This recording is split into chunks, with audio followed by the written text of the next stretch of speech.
Hey guys, it's Brian here. So, today I have another manga related video. It's actually a manhwa.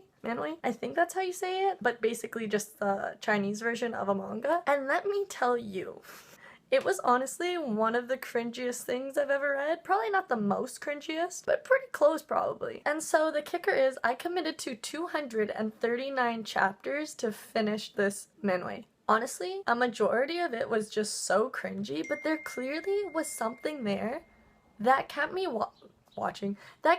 reading it, because I did finish 239 chapters. But to be fair, since it is a manhwa, it is a lot quicker to read in my opinion than a manga. I find manga just have like a lot more words and like just a lot more like speech bubbles and that, and I feel like manhwa and like manhwa just are a lot more picture oriented with like, of course there is talking in that, but like there's mostly just really pretty pictures. And I do have to give credit when it is due. Like, there were cringy moments and that, but there also were moments that really weren't that bad. I guess that is why I kept reading it.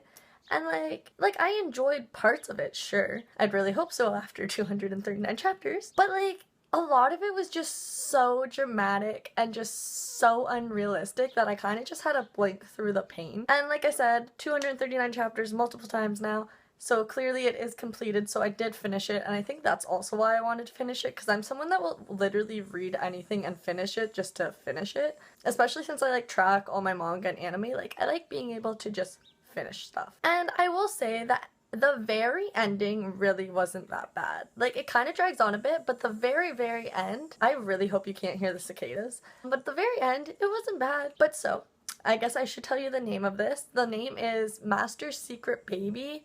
I think I saw another name for it, but like if you search Master's Secret Baby manhwa or manga, it will pop up. So that's what I'm gonna call it. So like always in my videos, I will give you a really quick summary just so you can get an idea of what this is about. I apologize in advance for the terrible pronunciations that I'm sure might follow if there's names in it.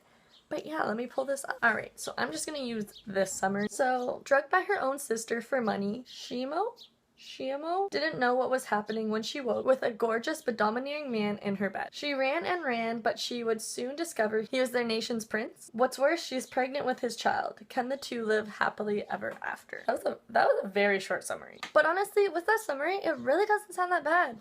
Like, it definitely isn't unique in its own kind of way. Like, there definitely is manhwa or probably manga similar to this. Honestly, there definitely is, realistically, now that I really think of it, because I can think of so many.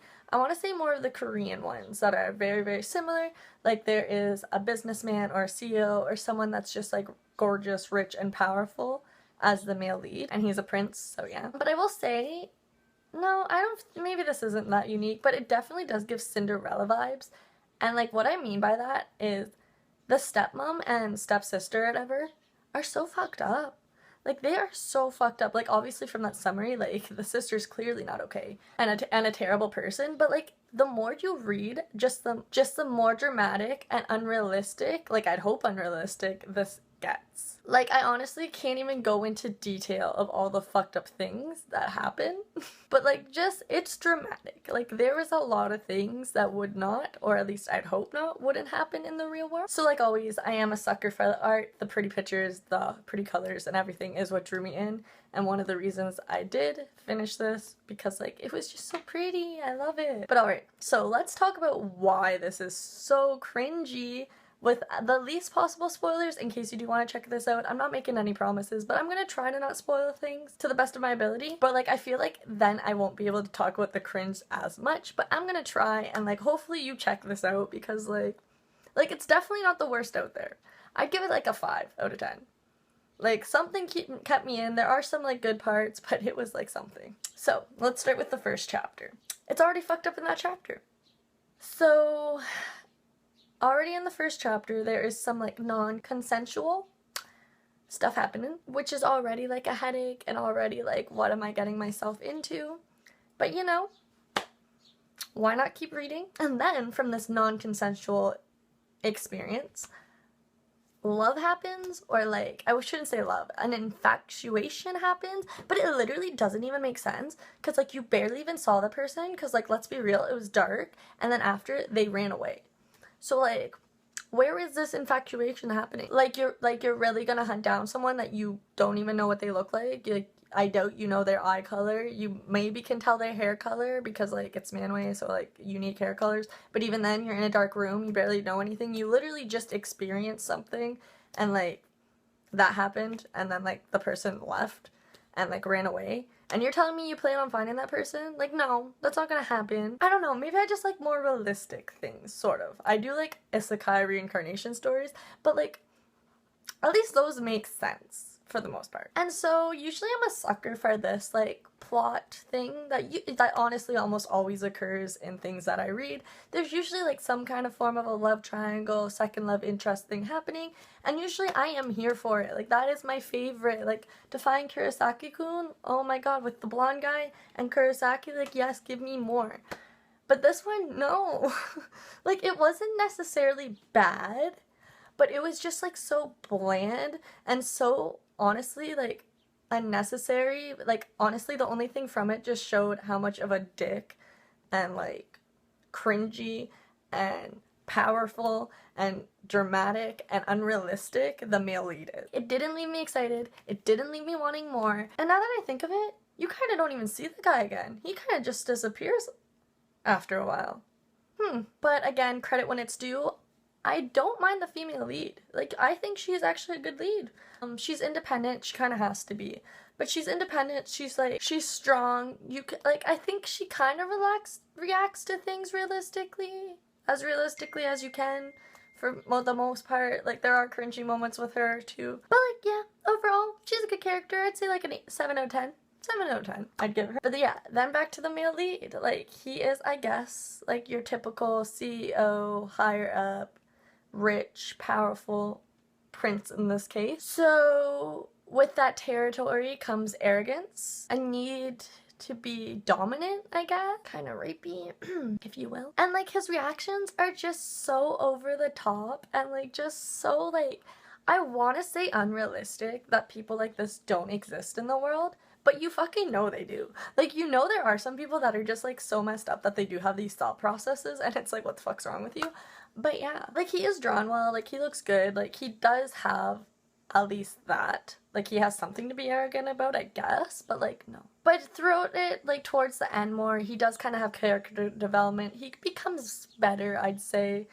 But it just takes him a very long time. There are kids in it. The kids are fine. I actually really like them. They were cool. Like, I think they might have been the best part, honestly, if we're being real. They were probably the best part. But I will say this manhwa does do a good job, like, coming full circle. Like, I can't really think of plot holes. Like, the love interest guy kind of disappears, but I guess, like, as you would, realistically. I mean, that love triangle was trash anyway, so. I can actually think of another character that kind of just vanishes. Like, I'm just assuming they ran away, but you never really find out what happens to them, but I'm just assuming they're, like, in hiding or something. And since this is so dramatic, there are, like, deaths. Like, there are just random, unnecessary, over-the-top deaths, like, that occur. I don't know why. Like, okay, sure, I guess, to add to the suspense. But there is one death. Like, one death in particular, that, like, now that I'm thinking of it, it literally makes no fucking sense. I do have some medical knowledge. A little bit. Like, a little bit. And, like, I don't even think it would be possible how this person died. Like, they were smothered. But they had a nasal cannula in their nose. So wouldn't that be delivering oxygen? Unless that was covered too. But then I'm pretty sure in the picture, it doesn't look like that's covered. It just looks like their mouth is covered. So therefore, wouldn't they be getting oxygen? So then they wouldn't be smothered? Like, no. Like, you don't need to breathe out your mouth, I'm pretty sure. Like, you can just breathe it. Like, it sucks just breathing in your nose, but I'm pretty sure you can. But yeah, I don't know. That just came to mind just now. But yeah, there's very dramatics, there's very random deaths, but, like, who doesn't need, like, gangsters after you or whatever? Like, I don't know. It's just, like, what is happening? Like, it's honestly just, like, a drama. Like, you know, kind of like a K-drama, but, like, how it's just, like, is over-the-top, dramatic, unnecessary, like that. And also, with me thinking of it, there definitely is a part where someone says, like, they can't just kill people. Do you know how many people they've killed? I'm almost positive they've killed, or they're just knocked out, but I swear they're dead. It's just so over the top. Like, I can't express it enough. Also, somehow manages to feel rushed, but feel so, what is the word? Dragged on. Like, it feels so dragged on, but it feels rushed at the same time, and I don't get how it does it, but it does. But overall, I don't want to say I regret reading it because I don't think I do. Like, I don't regret reading it. I would never probably read it again. There's definitely better manhwa, is that how I've been saying it, out there? Like, 100%. But, like, I wouldn't not recommend it to someone because it's just so over the top, so dramatic. Like, it's laughable in a way that I guess it is, like, humorous. And, like, it has a way to keep you drawn in somehow. Don't really know how, but it does. Like, yeah, I just want to see other people's reactions of it, and, like, they can explain it probably a lot better than I can, because, like, I don't even know. I'd say, like, the main things it has is, like, romance, drama, action, suspense. I guess. Those would, like, that would hit it. Like, it kind of just has a bit of everything. But honestly, you just have to be prepared for some of the cringiest moments and, like, the cringiest, like, responses and words ever if you do get into it. Like, no one would react the way these characters react in real life. Like, again, like, there probably are people, but, like, I just, like, would like to pretend they don't exist. It's just one unrealistic thing after another. But yeah, if you do have some time to waste, if you are still quarantining or self-isolating or anything like that, and you feel like reading 239 chapters, feel free to check out Master's Secret Baby, which, to be fair, really, like I mentioned before, it doesn't take too long to read because it is a manhwa and not a manga. But yeah, if you want to check it out, please let me know your feelings down below. Let me know your thought process while you read it, because as you can clearly tell, I am still struggling to put it into words. But if you do like specifically like manga, like that's your thing, like that's what you usually always read, I definitely probably wouldn't recommend this for you just because it is different, and even like just the whole storyline is something that I don't really find with manga. Like, I think it's kind of more like, I see it more if I read Korean or Chinese comics and not so much Japanese. Like, I feel like manga are just like a bit more realistic. Sometimes. It depends the manga, honestly. But yeah, I think that's all I wanted to say. This video turned out a lot longer than I thought it would. I think it's just because I've been laughing a lot in this video and just like trying to put words together and form coherent sentences. But yeah, please, if you have time, check it out. I'd love to talk to you about it because, yeah, my mind is still wrapping around it because I just finished it.